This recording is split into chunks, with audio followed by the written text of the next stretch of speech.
So the most awaited day is here. Finally वो दिन आ ही गया है जिसका प्लानिंग हम पता नहीं कितने दिनों से, कितने महीनों से कर रहे थे। वो कहते हैं ना, चाहे आप कितना भी प्लानिंग कर लो, अगर वहाँ से प्लानिंग नहीं किया जाए तो आप जितना भी कोशिश कर लो आप कभी भी नहीं जा सकते हो। सो फाइनली हमारा बुलावा आया है और हम कल रात को आके पहुँचे हैं उदयपुर, और आज सुबह हम उठ के नहा धो के पहुँच गए हैं मंदिर में। हम अर्ली मॉर्निंग में ही गए हैं, हमारा प्लानिंग ही था कि हम जल्दी जाएंगे तो ज़्यादा टाइम हम बिता सकते हैं, और जितना अर्ली जाएंगे भीड़ भी उतना कम होगा, इसलिए हम जल्दी गए हैं। लेकिन तब भी भीड़ होना स्टार्ट हो गया था। पहले जाने के बाद ही मम्मी खड़ी हो गई लाइन में पूजा देने के लिए, और हम यहाँ पे आ गए हैं दर्शन करने के लिए।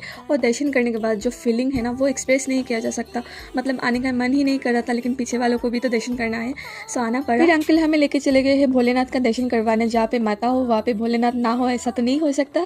फिर हमने भोलेनाथ का दर्शन किया, और ये बाबा मंदिर के सामने बैठे हुए थे, तो हम सब गए हैं उनके पास उनकी टीका लगवाने।